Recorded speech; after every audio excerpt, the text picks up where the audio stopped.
the EMEA edition, though we appreciate anyone around the world can be watching at any point in time. Welcome back to Cranfield University. Welcome back to the Grenfell Turner Studios. And thanks to our hosts and our team here, Chris, Toby, and everybody behind the scenes who makes this feel possible. We were just chatting a minute ago. If you look back at this, I'm joined by Adam Gray. Thank you. My first time in the studio, as it happens. First time. The comment was that obviously you put on a few pounds on camera. The question is how many cameras does Chris have on me right now? More than I want, looking at, oh, dear. We've got a really interesting show for you today. We're going to talk about neurodiversity, and we have a fascinating guest who I've known for a few years, Dr. Rebecca Jackson. But we're also joined by Alex Abbott. Hi, Alex. Good morning. Good morning, everyone. Great to be here. Looking forward to this show. Good morning to you, Becky. How are you? Having me on, and I hope you're all well as well. So, not throwing you a deep end about this, but I know that you've not been in the country recently. You've been somewhere else. Do you want to tell us where you were? Yeah, I recently trekked to Everest Base Camp for my sins. So yeah, I've not long got back from Nepal, actually. Yeah. Oh, and what was that like? Oh, that was amazing. It really is like being on another planet. It looks like the moon up there. It's out of this world. It was hard, but I'm so glad I did it. It's interesting. So it's something that I've always wanted to do, trek to Everest Base Camp. But I guess that from what you've just said, base camp isn't in fact base, is it? It's not like you rock up in a tour bus and you're there. So how hard a place is it to get to? So we trekked for 8 days to get there over some quite difficult terrain. I may have scooted on my bottom across a rock fall and had to avoid various obstacles like that. So yeah, it's not easy, but it is doable. And if I can get up there, then anybody can get up there with a little bit of training and preparation. So it is doable. Wow. And what motivated you to do it? Because I'm going to be honest, I've always wanted to do that, but I always chicken out at the last minute. What made you do it? Well, there were two things really. One is that I desperately wanted to see Mount Everest with my own eyes and look at the ice fall and have that experience. But the other thing is as well, because I'm a coach and I help people, neurodivergent people, to do hard things or to achieve complex goals. I wanted to be able to show that I could do that as a neurodivergent person and share how I went about doing that. So that was also a big driver for me, Andy. I mean, hat off. I mean, I really admire that. And what we don't want to do in this conversation we were talking about is dive straight into a conversation about neurodiversity and have everyone go, can you help me understand? Yeah, that was a really interesting thing that you said about the first question that we should ask you should be, can you explain what neurodiversity is? Because everybody has an idea of it. But it may be that we're not exactly on the same song sheet with this. So that was a fantastic point that you made, Andy. So can you lay out actually what is neurodiversity so that laymen and women like us can really understand it? Yeah, no problem. So I think when it comes to neurodiversity, then that refers to the whole range of brains that exist within humanity. And when we're talking about neurodivergence, the way that individual people might differ from like the most common type of brain, we might see that people who are neurodivergent have different ways of learning or communicating or experiencing and interacting with the world. And that will be down to maybe how their brain is wired or structured or the way it works. But yeah, that's what neurodiversity is, the range of brains. And then neurodivergence is the way that an individual person's brain is and might differ from the most kind of common type of brain and way of interacting with the world. I hope that helps. Very much so. Yeah, very absolutely. much so. So obviously we're SalesTV, so we're going to put a bit of a lens on this around sales, if that's okay. So how do you think neurodiversity affects a salesperson? I'm dyslexic. I'll lay that out there. I always have been. When I was at school 10 to 45 years ago, I don't think anyone really recognised dyslexia. In some countries, I know a great colleague of Professor Toby Thompson and I over in the supply chain. She's from Turkey, and she said that they still don't recognise, dyslexia as an issue in Turkey. So we live in a world where we're starting, I think, to scratch the surface. But how does it, if you're neurodivergent, how do you cope as a salesperson? What are the things that you are challenged by?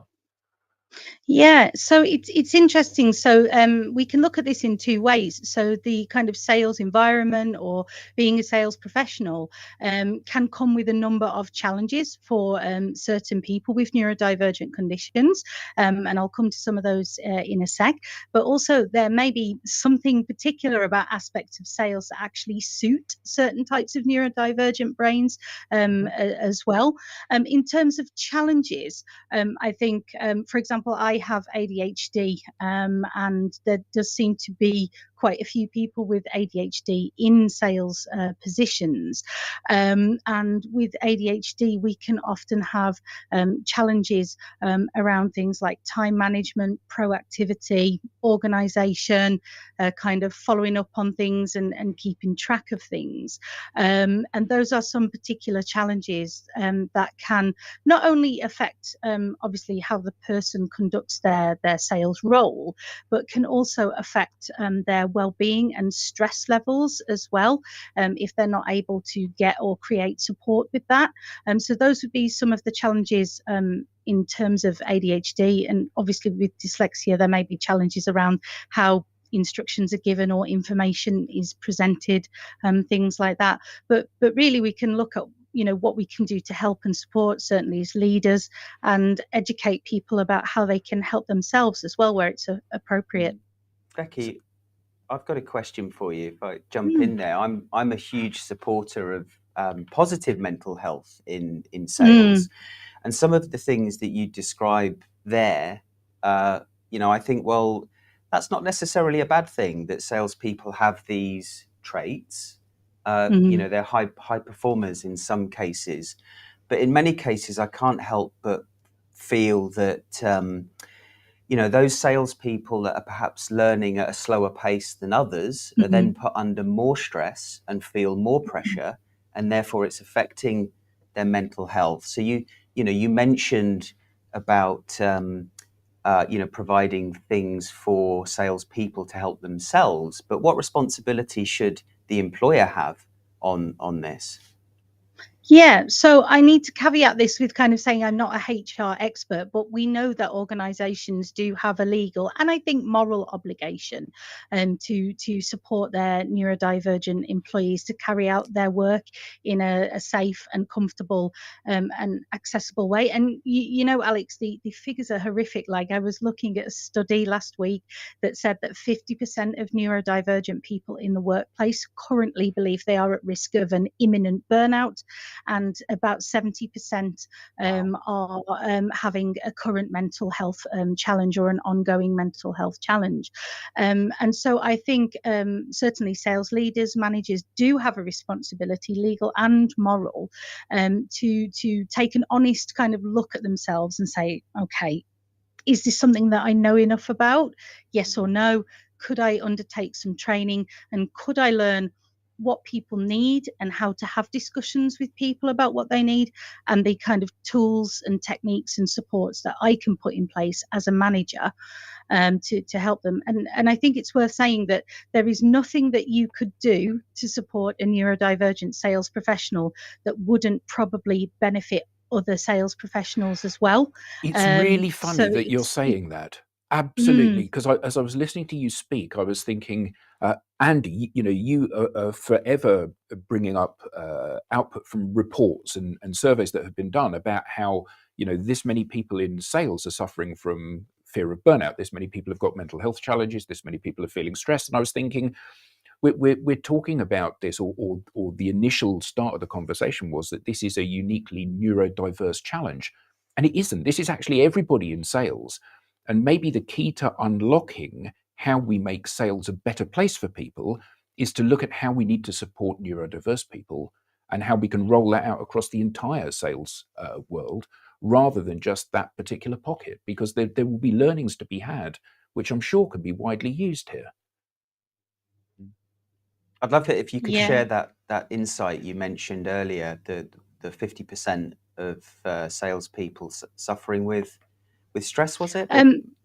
So they consider themselves at risk of an imminent burnout, and Okay. actually that is a really important thing to pick up on, because the thing is that you're right that everybody in a sales role, we all work in that busy, dynamic, ever-changing, ever-chasing the number kind of environment. We all work within that space, but some people have the deck stacked against them in terms of how they can cope. So this is about coping and then being able to thrive. And the thing is that if you don't have what you need as a neurodivergent sales professional to be able to cope and to be able to execute your sales role well, then you will put in more effort, more time, more bandwidth to try and keep up. And that is what leads to that increased risk of burnout. Yeah, and this is what I think needs to be talked about more, so sales leaders can understand it and then start to do something about it. So if you can share that insight with me after the show, I'd love to share it in our LinkedIn group. But Absolutely, I'll pass that on. I think what it's literally just hit me that when I started work, I was working in Barclays. It is now Barclays Asset Finance, long since gone. But Becci, one of the things you had to do is you would go out and find a customer, and you would basically sell to that customer the concept of them borrowing money against an asset that they wanted to buy. Call it a car, call it a printing press. There is a reason behind it, so just give me a little latitude. But once you'd done that, you had to go and sell the risk to your underwriters. So you had to come back into the bank and justify why that was a good loan. You clearly have to present the accounts and all of the other things. And you had to write a lending report. And there was 4 of us in the office. And if you were good enough, over time, the manager, who always had to countersign and had an authority up to a certain amount to approve before it went to an underwriter, you got your own limit. So you didn't have to go through the manager for 50,000 and below. And I remember he was my best man, really great guy. He got his underwriting limit of 50,000, and I was told I didn't write good enough reports. And it's only just hit me now. So actually, I didn't have any support. There was no such thing as spell checker or any of the other things that are available today. Yeah. And I can remember going home and crying. I said to my wife, "Why?" And it's only just hit me now that it took me until actually she sat me down and said, "This is how you write." And I still suffer from that today. I can't, I can talk, but I fear sticking anything down on paper because I just get all muddled up. And I find that really fascinating that we're just scratching the surface. Yeah. And if you talk about education today, which all people are, actually the scariest bit is GCSEs. There's no support for neurodiversity at GCSE level. We're fighting for one of our children to do that. But you come to university and post GCSE, A-level, degree, postgraduate, there's lots of support for them. It seems like universities like, here, just go, yeah, we get it. There's the speech recognition, there's all of these tools that help you.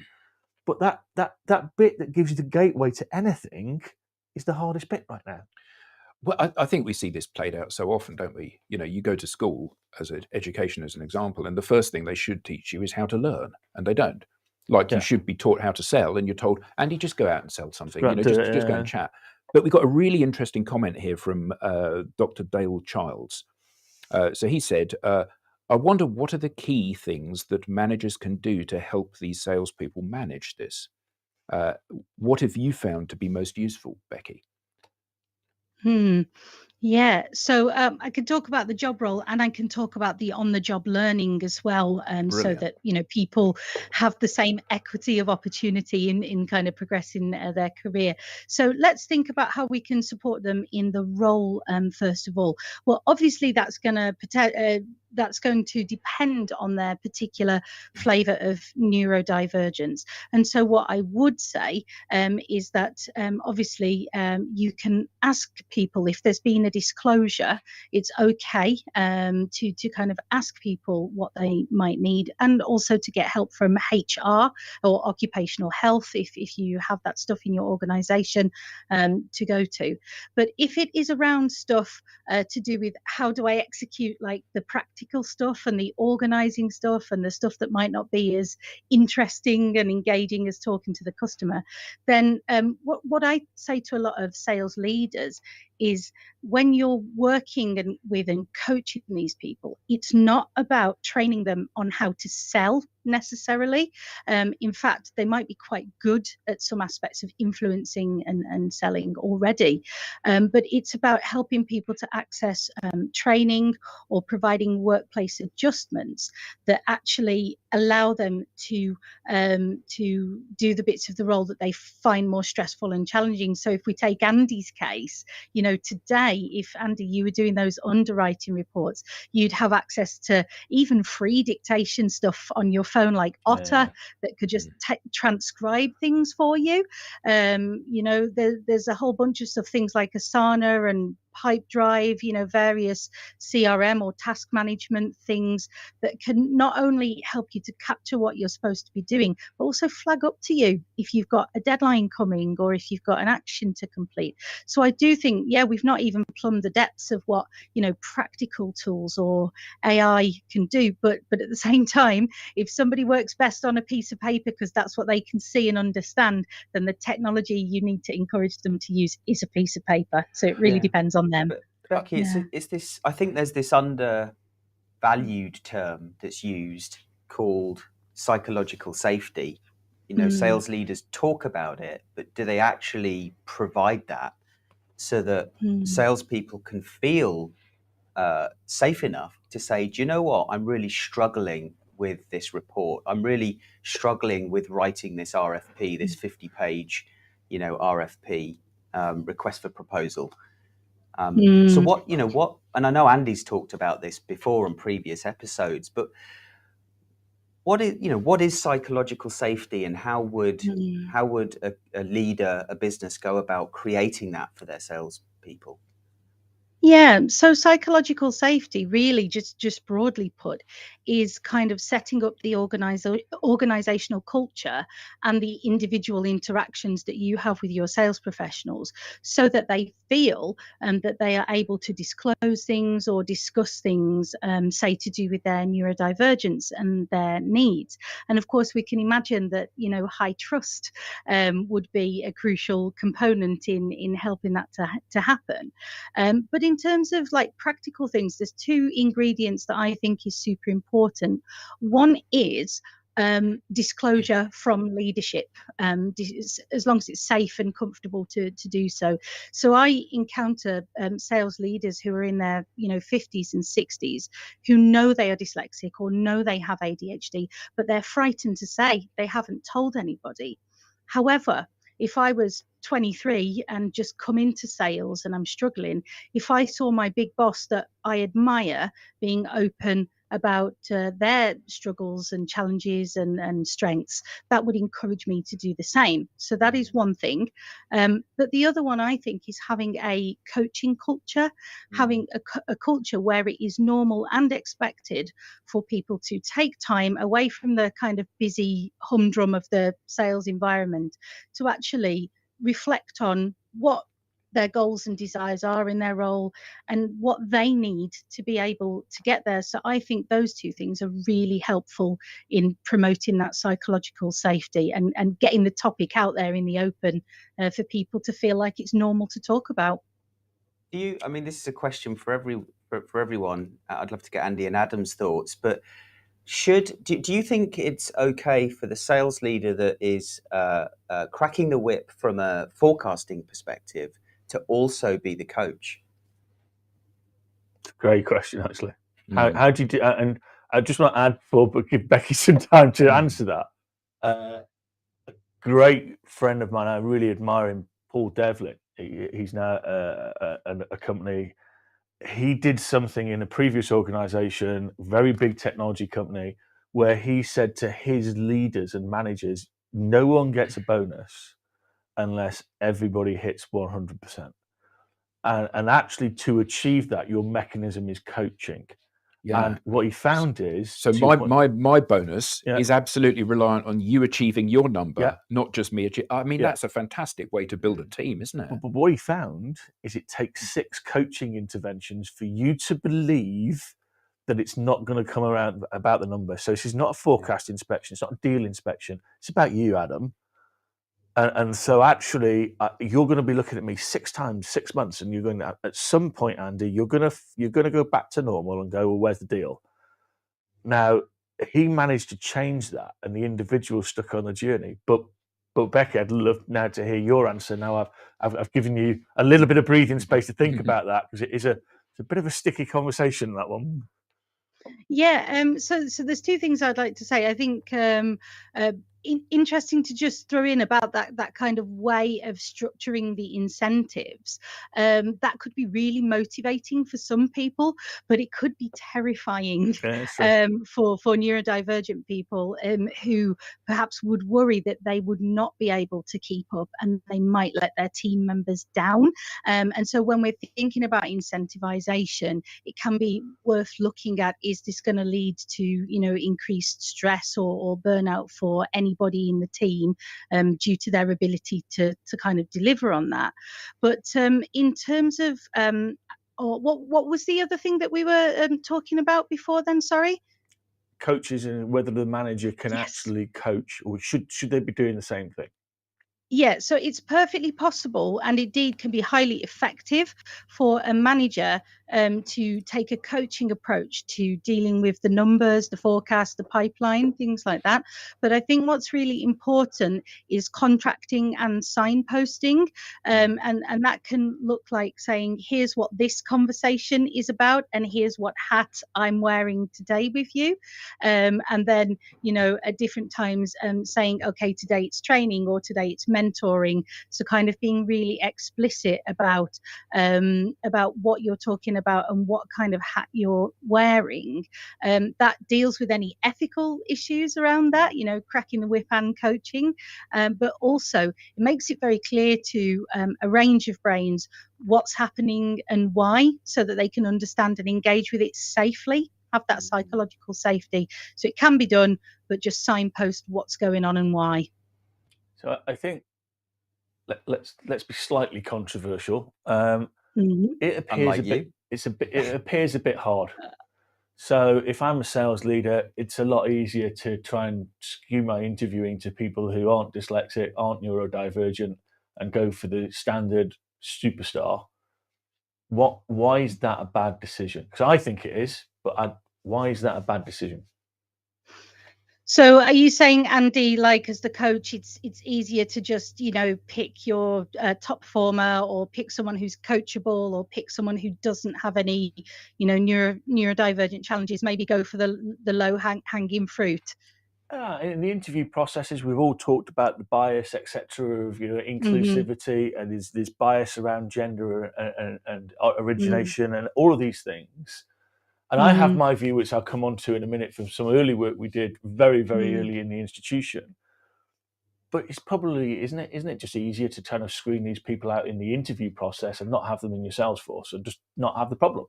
Well, before you answer that, Becky, I would like to say that every time I come on a video podcast, whichever one it is, and we're having this conversation, I have, like you said, it's just dawned on me now why this was. Every time I find exactly that. I find that aha moment going on. And I think what's really interesting for me, Becky, is that when you introduced this, you said about neurodiversity, a whole range of brains from one extreme to the other. And I think that a lot of people, to use the words that you used, Andy, it's like, okay, so we've got like this, we're going to go after this kind of, and I'm going to screen my interviewing process in order that I get just this kind of person, or my coaching techniques for just this kind of person. And actually the reality is that neurodiversity is far more obvious to people now, because it is being diagnosed and being identified in all of its different forms. And we realize that, is that the minority, or is everybody, did they all have a level of neurodiversity? And therefore, these lessons about how you were at the cutting edge of this and how you are creating safe spaces and support and methodologies and tricks and tips that people can use to overcome their own personal challenges. This is crucial for empowering not just neurodiverse people, not just salespeople, but everybody in the workplace and everybody in the human race, isn't it? Yeah. So I think to respond quickly to your point before we talk about kind of interviews and recruitment, Adam, I think I agree with you. But what it's really important to stress is while there would be probably benefits for everybody, and I think there's a lot of useful stuff that would make the kind of sales workplace better for all. The key point not to lose is that the neurodivergent employees must have those things. It's not a nice to have, and so you would be failing on that legal and moral requirement if those things weren't there. To come to the interviewing stuff, obviously I know you were being controversial, Andy, but obviously it would be illegal to screen people out on the basis of their brain in almost all cases, and actually there's been some really big employment tribunals recently where psychometric testing or particular types of interview have been found to be discriminatory against people, and that led to big payouts. I always hated them. Oh, go on. I always hated them, Becci, those psychometric tests. Yeah, it can really, you run the risk of actually screening somebody out as well who could have fantastic strengths and unique perspectives to bring to the role. But one thing we can do that meets that requirement of helping the people who have to have it, but also benefiting others, sounds controversial, but just send your interview questions out in advance. Let everybody see them, because you get a better quality of answer from everybody, but then you're not discriminating against your neurodivergent employees who need time to process or need time to know what is going to happen in the interview. But yeah, you really do run the risk of screening out some great contributions as well. Becci, sorry, go on, Andy. Sorry, thanks, Alex. What I was actually going to do was actually offer the reason I was kind of being kind of controversial is at the very incept of what is now the ISP, we actually created a study with a global top 4 consultancy to actually measure the impact of inclusivity and diversity. And I think, I will say, I don't like diversity and inclusivity. I think the world's got it the wrong way around. You have to be inclusive before you can be diverse. Agree. But back to that point, actually, inclusive and diverse teams by ethnic origin, gender, orientation, and mental capability were proved at that point some 9 years ago to be 7% more profitable than those teams that weren't. So it's not only avoiding the illegal elements of this process, it's actually the actual argument is it's bloody common sense. It's good for business. It's business sense. And if it's so prevalent in society, don't we want to have those inclusive and diverse teams that are going to meet the same kind of things on the buying side? And because it's a human science, why are we thinking that it's not representative of society? So the reason I actually asked that question is I think everybody should be exploring this, and I think it answers one of the issues, which is if we're short of salespeople, we're short of talented salespeople. That's the argument. There might be less open vacancies. I don't know if you saw the figures this morning or heard the figures on the BBC, so kind of trusted source. There is actually currently today just short of 998,000 vacancies in the UK. And this is the first time that wages have increased more than inflation. So you're starting to see things change in the labour market. And there was 43,000 vacancies filled in the last 3 months. So there's still a lot of vacancies out there. And it might well be that people are saying, I will release, rightly or wrongly, my underperformers, and I'll pause on investment in some of those roles. However, we see that older salespeople are retiring, going for fractional jobs, consultancy jobs, moving away. we see younger people not wanting to come into it more. Surely we should be actually opening the doors and saying, let's be very, very inclusive and diverse. And that is all ranges of diversity, because that's going to make great business sense, and it's going to represent society, and it's going to give us a different type of culture that people can feel psychologically brilliantly safe in. But also within the sales environment, it's all about the bottom line. 7%. A 7%. 7% competitive advantage by behaving this way. Because not only is it morally right, not only is it legally right, it's also, from a business perspective, the right thing to do by your shareholders. I mean, it should be a no-brainer, shouldn't it? Yeah, but Adam, how many sales leaders really think about neurodivergence when they're thinking about inclusion and diversity? I don't think many do. I might be wrong. Well, I think Becci, I'm answering your question here. I think Becci covered it a little bit earlier, which is actually, it's back to the psychological safety of the leader. And leaders don't feel psychologically safe to be vulnerable. And consequently, they then can't actually go to their organizations and say, there's a different way of doing things here. I don't feel safe suggesting it. I'm going to get shot down. People are going, I don't care about that, Adam, just get on with the number. It's not for you to think about these things. It's just for you to get to think about the number. Yeah. And there's a really good friend of mine called Chris Payton. He's an ex-lieutenant, well, he's a retired lieutenant colonel, and he helps boards now tackle some of these really, really interesting issues. But what he looks at is actually the military have become, in leadership, hugely vulnerable, which you wouldn't expect of military people in the armed forces. You'd expect to charge that hill, we're done, it's all about male machoism. And he said, no, it doesn't work anymore. Actually, you've got to realize your own, as a general, if you're going to get a division to follow you, you've got to be authentic, you've got to be real, you've got to remain your own fellows. And I said, well, surely that works in corporate world. Yeah? Surely that works in the sales world. He went, no. He said, because there's still that perception of, I'm paid the big bucks to know all the answers. Therefore, I've got to know all the answers. Regardless of what question is, I've got the answer. And it's that back to psychological safety of the leader, being vulnerable as a leader and being authentic, and then it will flow down. Yeah. No, absolutely. So we've got some questions that we prepped for you, actually, Becci, and a couple of these are just I would love to know. How can neurodivergent people support themselves? I'm neurodivergent. I've gone into a role.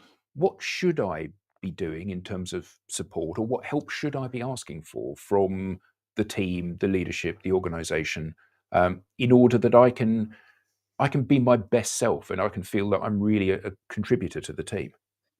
Yeah, so let's carve this up by people who kind of know some stuff already and people who don't. So what often happens, particularly with women as well, so let's think about the role of women in sales. Like myself, I was only diagnosed as ADHD and autistic in my late 30s, and I didn't actually know what would help me. And so if you find yourself in that position, if you're newly diagnosed and it's at a later time in life, then actually you could do things like approach HR, you could talk to occupational health, and there's also the government's Access to Work scheme where you can get an assessment. You don't even need a formal diagnosis actually, but you can get an assessment to find out what some of your needs are, and they will pay along with your employer, depending on the size of the organization. They will pay for things like coaching or devices or software that can help you. So that's a place to start if you really don't know. But are there some tools I could give you? Well, let's think about that overwhelm and that burnout. So I would urge you to look for practical tools that meet challenges. So if you need to find dictation software or diaries and alarms that you're actually going to understand and pay attention to, experiment with what is out there and find that software or use that AI that is going to help you. But that's practical stuff. That doesn't help you manage this. It doesn't help you manage yourself. And so looking after your mental health, looking after your general well-being is going to be so important. And that might be talking about things in coaching or seeking external mental health support if you need it. But it's also about keeping kind of calm in the workplace and keeping some work-life balance as well. So it might be, popping a few more breaks in the schedule, getting outside, doing coaching with your manager outside or in a different place. Anything that puts that kind of pause in where your body and your mind can just chill out for a few minutes and step away from the craziness. All of that can help you to support yourself for sure. Well, we've had some, sorry, Alex, we've had some fantastic comments of support for this, and everyone in the audience seems to be loving this. Thank you so much. We really needed to have this conversation. I've got a really interesting comment here from Andrew Slesser. If leaders do not think that being inclusive and diverse with their work, being inclusive and diverse with the pool of selection of the next generation workforce will be dramatically reduced, which obviously is it's common sense, really, isn't it? But from LinkedIn user, and I can't see who this is because of how their security settings are, they've said the following. It has been reported that adults with ADHD are around 60% more likely to be fired, 30% more likely to have ongoing chronic employment issues, and 3 times more likely to quit on impulse. I mean, that's truly shocking, isn't it? I find that astonishing. And I think, the question you asked Becci earlier, Adam, what tools are available to people that are neurodivergent to help them? But what about those people that don't yet know? Yeah. Oh, it's a difficult one, isn't it? Because in reality, again, the aha moment. Somewhat you've just read out. You know me. I'm an impulse guy. Yeah. And occasionally, I will go, right. That's it. I'm off. I'm done. Yeah. And it's actually again in this conversation. It's like a therapy session with all these people. I'll go cry in a minute and have a hug. But that is true. I mean, I'm really laying myself out in terms of I recognise that in me. If it gets really bloody hard, even in some of the roles I volunteer in, it's like, everything gets thrown in the air and it's that blip. Then about an hour and a half later on reflection, I'll go, well, maybe I overreacted a bit there and it doesn't help. And therefore you need to know around this thing. If you're a leader and you see a salesperson do that, how do you give them some tolerance to go, let's go and have a coffee and chat and walk outside and walk and talk, and then let's reassess as to it's probably not a decision you want to take and we can help you more. Well, I think it's really interesting that for me, this is an education issue. We each pick up little snippets of what neurodiversity is, like all of the other things that we come into in the workplace, and we jump to all sorts of conclusions from the little snippets that we've picked up. And I want to come back again to the very first thing that you said, Becci, which was neurodiversity is a range. And that's the point. The point is that there are people that have complex needs as a result of that, and they find things a real challenge, and they obviously need supporting. But we can all see elements of ourselves in all of these behaviors normally. And I think that recognizing that it's not a problem that you have, although you may have that problem more than me. I use the word problem in inverted commas. This is something that we all have. The stress in sales is not something which is unique. It may be exacerbated by having neurodiversity and overwhelm and burnout. But these are global lessons, and we see that in your comment about the performance of organizations. A diverse workforce in all of its different aspects, 7% higher performing.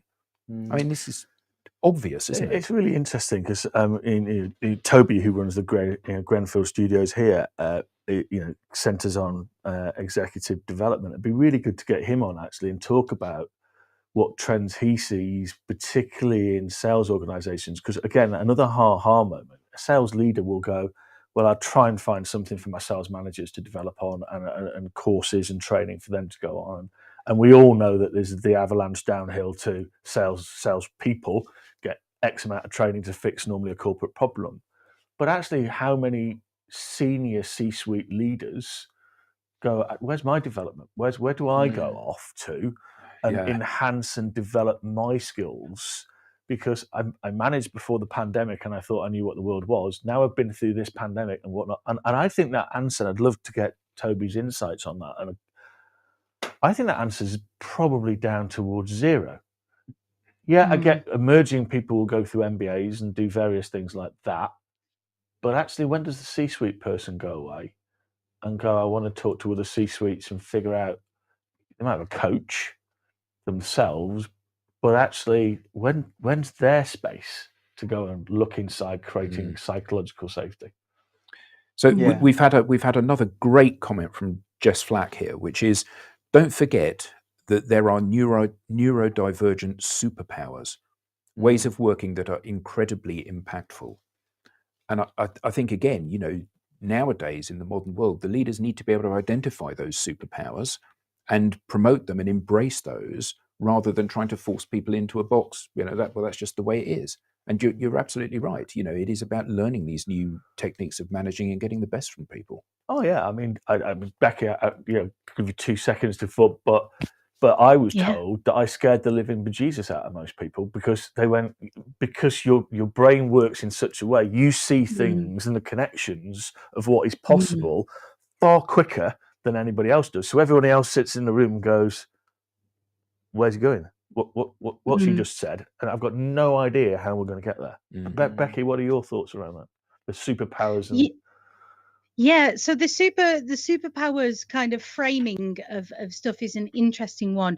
And I think in terms of the psychological safety, and in terms of kind of people feeling comfortable to talk about their own neurodivergency, it's important to consider that some neurodivergent people feel very strongly that they have some enhanced abilities, but some people actually are quite turned off by the superpower kind of narrative. And some people will even say, I might be autistic, but I actually don't have any special powers, quote unquote. I can't, you know, count cards in a casino or anything like that. And they find that unhelpful and find it something they can't live up to or don't identify with. Right. But it is certainly fair to say, that there are some unique strengths that or perspectives that may be associated with neurodivergence. And I think we do see that in sales. You know, if you think about what selling is, it's about building a relationship with someone, helping them collaboratively to solve their problems,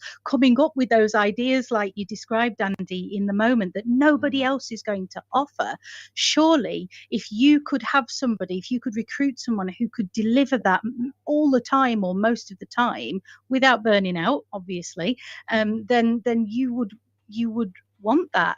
And so I think as long as it's a helpful way of framing it for those people in your team that are neurodivergent, then certainly there are really unique strengths that these people can bring to sales, and probably is what attracts them to sales in the first place. So we need to keep them. Yeah. it's a really good point. Before the show, Becky, we spoke, and you know, I used the term, I think, the spectrum, and you quite quickly corrected me that there is no, don't think of this as being somewhere on a spectrum. Think about, you know, it more in a black and white sense. You either are or you aren't. But what advice can you give sales leaders that perhaps need to get a view of where their sales people sit, and then how they should react or support them effectively? Yeah, I think that's really important, and it speaks to that question you had earlier about what if you don't know, or what if nobody knows that you're neurodivergent. So I do think it's important to stay within our lane, from a kind of HR perspective, as well as from a personal comfort perspective, and so, you know, we can't, you know, whether it's as a sales leader or a sales coach, we can't go around diagnosing people. We're not clinicians, and we are not, you know, we are not educational psychologists, and so I do think it's important about using other channels or support. So, you know, again, HR, occupational health, also maybe doing a kind of mental health first aid course, and obviously as part of mental health first aid training, one of the things you learn is to kind of refer people to internal and external supports.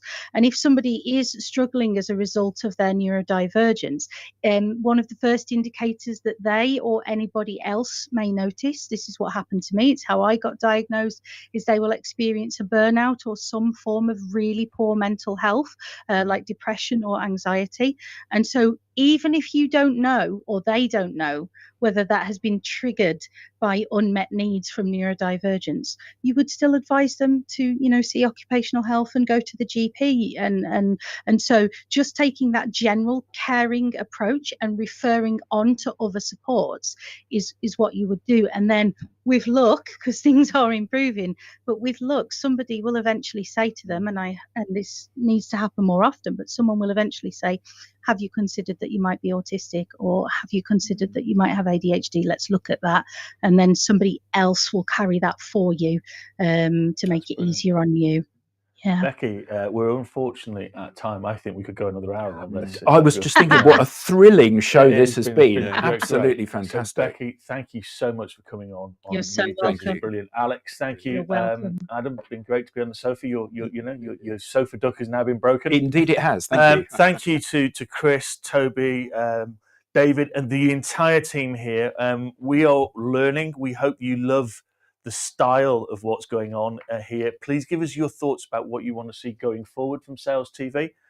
So thank you to Cranfield again for hosting us and the Grenfell Turner Studios. And we wish you, wherever you are, a great end to your day, start to your day, or halfway through your day.